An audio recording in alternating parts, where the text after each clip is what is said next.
The Brandon Peters Show may contain explicit language and detailed plot points. For more information on the show, stay tuned to the end of the episode.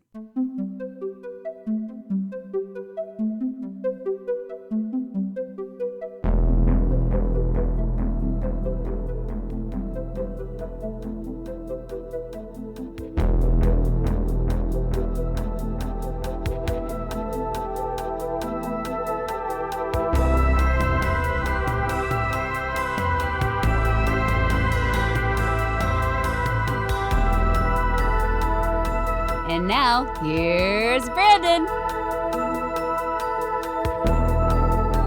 All right, welcome back to the Brandon Peters Show. Is once again closing out the week with a song from our series in the summer of 82 at 40. The summer of 82 at 40. And let me welcome back again from the Courage to Rise podcast. It is 867-530-94/Jennifer Wreyford. That's the new version of the song. It's a modern version. Yes. It's the better version. Totally. It's a better version. So text, don't call. And think about it before you text. Think about it. So Rosanna is the lead single for Toto's Grammy winner for Album of the Year, Toto 4. That banger included Africa, Make Believe, I Won't Hold You Back, and Waiting for Your Love. It won 6 Grammys total out of 8 nominations that year, including Producer of the Year, Best Engineered Recording Non-Classical.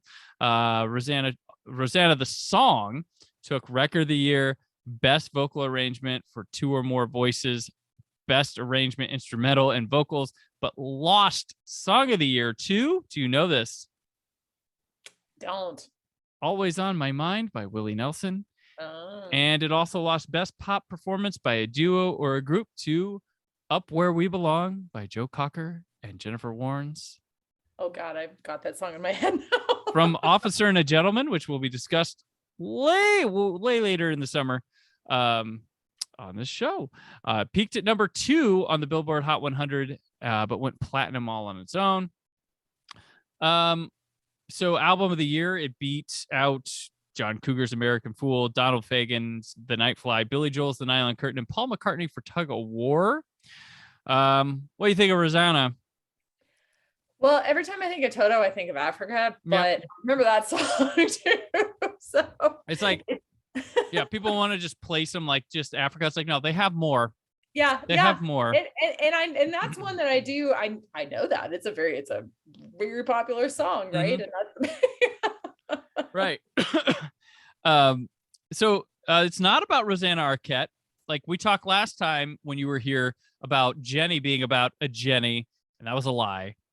This was another fabrication. She was dating one of the members of the band, the keyboard player, and they just kept this rumor going. So people thought it might have been. So she played it up. He played it up. It's bullshit. We are here to fact check. Fact checked as bullshit.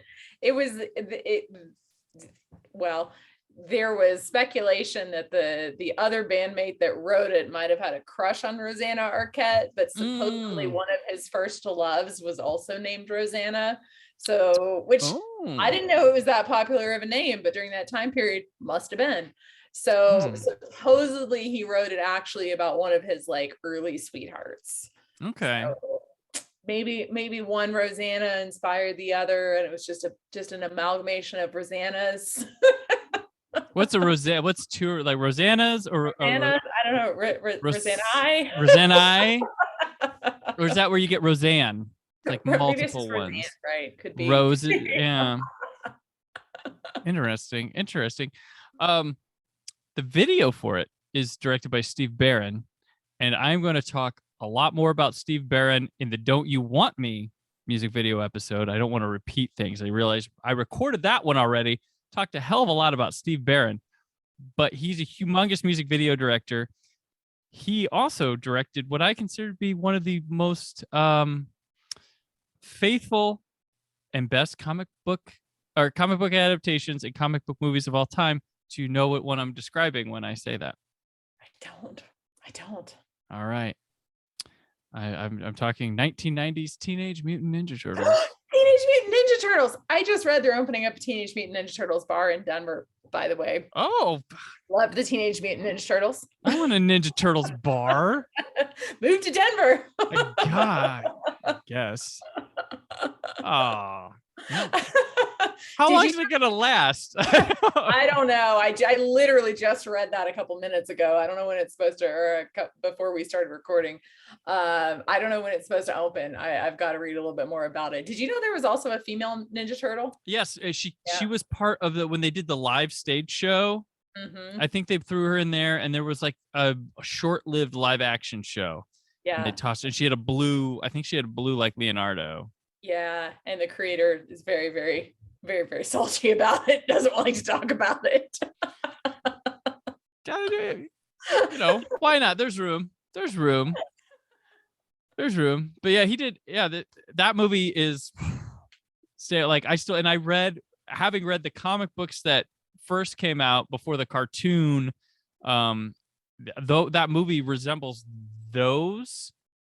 Like it's a straight adapting like the first couple arcs, and then but kind of mixes the vibe of the cartoon show with it a little bit, but it's really faithful to those comic books. It's surprising.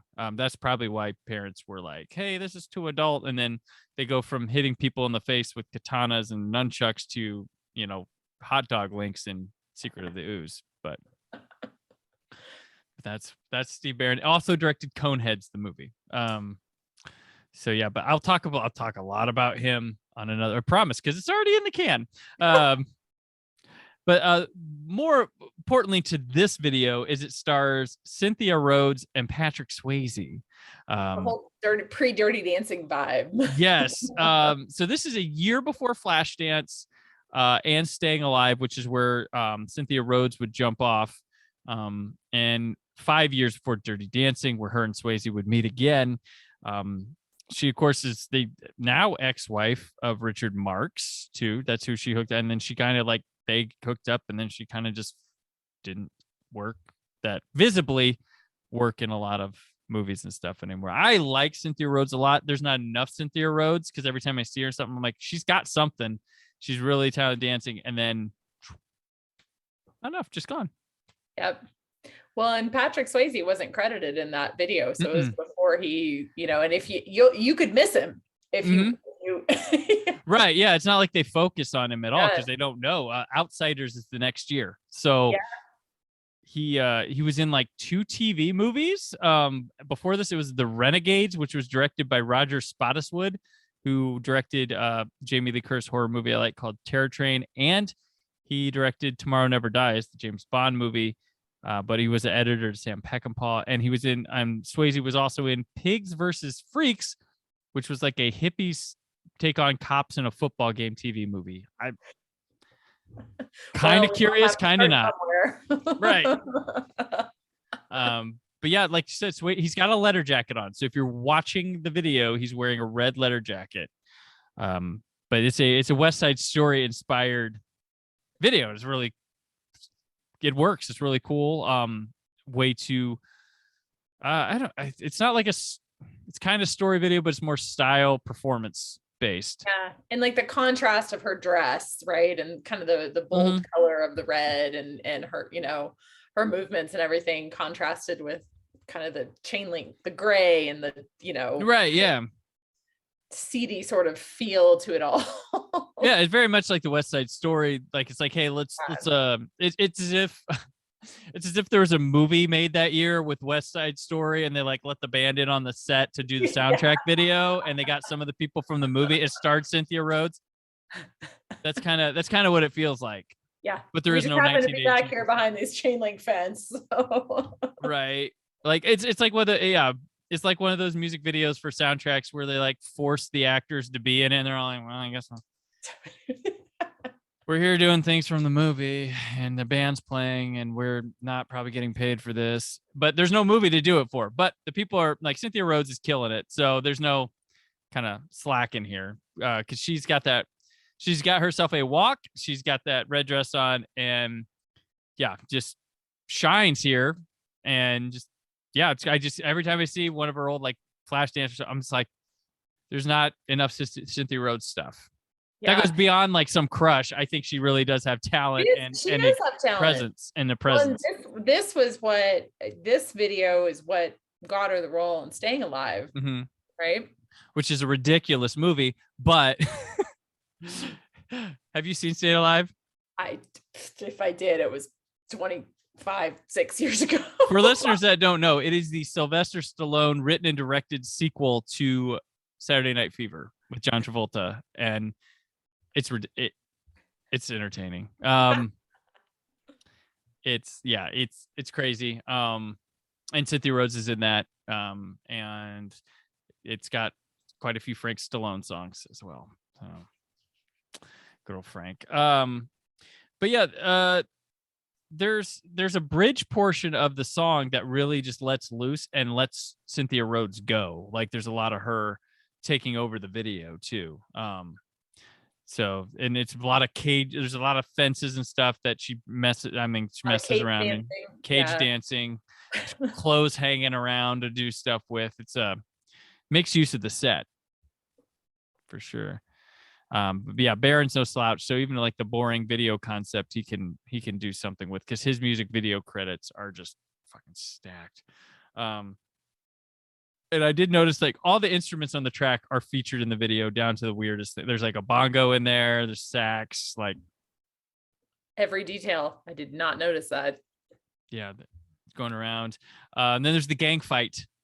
Well, you gotta have a gang fight. Yeah. And it's like Toto just plays the music for them to dance and fight by. Yeah. Everybody needs some background music when you're gonna do your gang fight. Right. It's very important. And it is very Jets vs. Sharks West Side Story. Like there's no trying to cool it up. It is a faithful, fun, silly play on that. I do like when she goes by the fence and slaps them all through the fence, and they're all like, but like it's a Swayze gets slapped. That's where you can see him, but it's like he's the last one on the road. Like, oh, there's Patrick. Nope. Rewind. Wait. Patrick. Yeah. Yeah. But yeah, I mean, the guys get a chance to dance, and Swayze was a dancer. I mean, that's, he showed his moves in movies, but he was a pretty big dancer. I remember, I think it was like at some like Academy Awards or something, him and his wife at the time did like a big old dance. That was a big thing.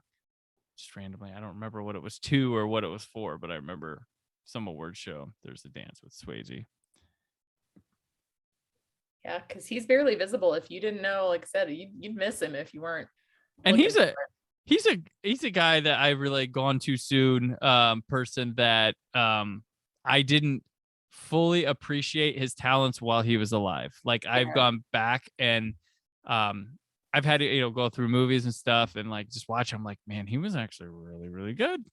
Really, and he would have probably had a great like older man career too. Like he was showing that in like Donnie Darko, some of his later roles, and like he had a better presence than I gave him credit for. Yeah. Because like going back through like Ghost to like Insane. Like the thing is like Roadhouse is like the craziest movie, but he commits. Like there's no like, oh, this guy's winking at us. No, he is straight down, and that's the best kind of stuff right there. Like, and of course Dirty Dancing, it's great. Iconic. Yeah. Ghost, I forgot about Ghost. Ghost was like the biggest. That's like one of the best like trivia questions. Like, what was the biggest movie of that year? Ghost. Like, that's never gonna happen again. Right. We are never as a nation gonna come together for a romance movie again. It's sad, but we're never like it was united the nation. Yeah, Ghost. From the director of Airplane, Ghost. Like. Insanity. Like, yeah, there's things that are never going to happen again. Toto wishes it all could happen again. But yeah, Rosanna is like up there. Like Africa's the hot one, but like Rosanna's like right there with it.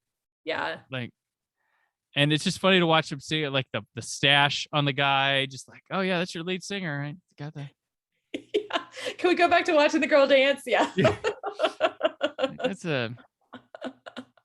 like, hey ladies, we'll come backstage. Good, play your songs. Pay the ticket. All right. All right.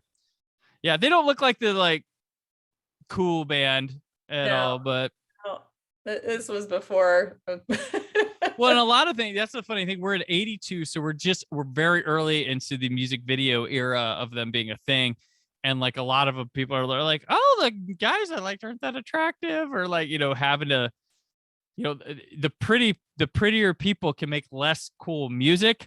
Right. But be more popular because they look good on TV, and the people making like gems, and they're like, I look like a troll. Yeah. They're like, I'm not saying Toto looks like trolls, but but it's an excellent point of how all of a sudden it became more about image in a lot of ways than talent, which I think brought us full circle to some really like crappy music a while later. Yeah, but I mean, I'm not gonna knock Ace of Base, but that was all about like, they hot, right? Right. Two guys, two girls. At least one of the four you're digging, right? You're not into brunettes. We got a blonde. We got a blonde male. We got a blonde female. Which one you got all the bases covered, whatever your taste. Yes, and they're all aces, and all your bases are covered. Like that's what it kind of would turn into. And I'm not saying Ace of Base with making good dance tracks, but this is just an example of like, yeah, because you could have any voice go and sing that, but because you can do that. That's the thing. That's one transition here from 70s to 80s music where it's like, well, maybe we don't want Chris Christopherson on screen. I don't know. There's some like hot iconic actors, actresses, musicians and stuff from the 70s. I'm like, really? Like I can see like, but like top of all, like what was it? Elliot Gould was like sexiest man alive. I'm like, that was a time. That was a time. That was a time. That was a time. That was a thing. Yeah. Donald Sutherland with the mustache and big curls. So hot. I was thinking like old Donald Sutherland. I don't know about younger Donald Sutherland. Young Donald Sutherland with that stash and just the curls. It was a time. I don't know what you were looking at, ladies, but yeah. Like, yeah. So, I mean, yeah. And it wasn't the Selleck stash that was like impressive. Yeah. So, but yeah, Toto, West Side Story in it. Solid stuff. Good song, good track. Cynthia Rhodes steals this video. Again, we got an attractive person in it, so we stole it. We got it. It's a good video, right? We can't be that way, so we get Cynthia in here. She'll do the thing. So, smoke and mirrors. Right. All right. So that'll do it for this week. Jennifer, thank you for helping me out here again with another one of these here 82 music videos. So we are in June right now. So what's going on with you here this month that people can know about? This month, I am launching a group coaching program this summer. So starting on the 21st of June, super, super excited about that. All right. Excellent. All right. Well, I'm on Twitter and Instagram at Brand4KUHD, written work at wiseoblue.com. I'll be back Monday. More Scott, more me, more summer, more 82, more at 40. Until then, stay focused. The summer of 82 at 40. Thank you for listening. The Brandon Peters Show is a Creative Zombie Studios production. Produced by Brad Shoemaker and Brandon Peters. Written and edited by Brandon Peters. Announcer vocals by Jessica Alsman. Theme song by Metavari. Web design and show art by Brad Shoemaker with Brandon Peters. All music and clips featured in the episode are property of their respective studios, and no infringement is intended. The Summer of 82 at 40 and News of the Moment themes by Pres Maxson. Additional information on this and other episodes at thebrandonpetershow.com. For any inquiries, press opportunities, or sponsorship, contact mail at thebrandonpetershow.com. The show is available on Apple Podcasts, Spotify, or anywhere podcasts are found.